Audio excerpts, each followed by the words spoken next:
Welcome to SlideBazaar's PowerPoint for Pros, a video series that will help you become better at PowerPoint. In today's video, we're going to learn all about creating circular diagrams in PowerPoint. And we're going to do it using a free PowerPoint add-in from SlideBazaar that you can download from the description.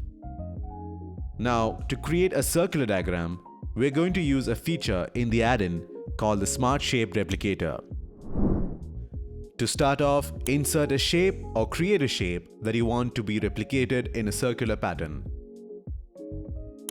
You can choose to create a shape from scratch or choose one from the Elements section of the add-in.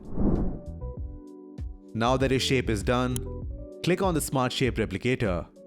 If you have the shape selected, you will see the options available in the sidebar.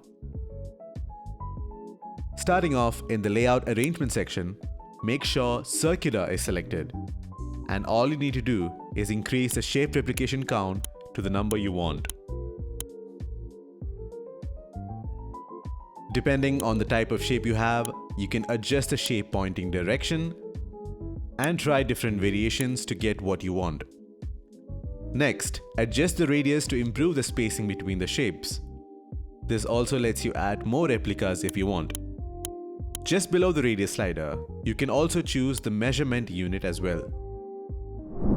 Finally, choose a rotation direction that suits your diagram and adjust the rotation start angle and rotation angle. Adjusting the rotation angle is great if you just want to create a semicircle pattern as shown.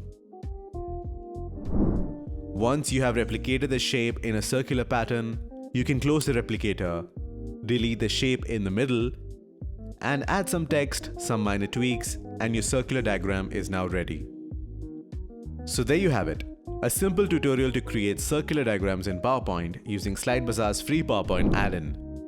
Download it right now using the link in the description, and I will see you in the next video.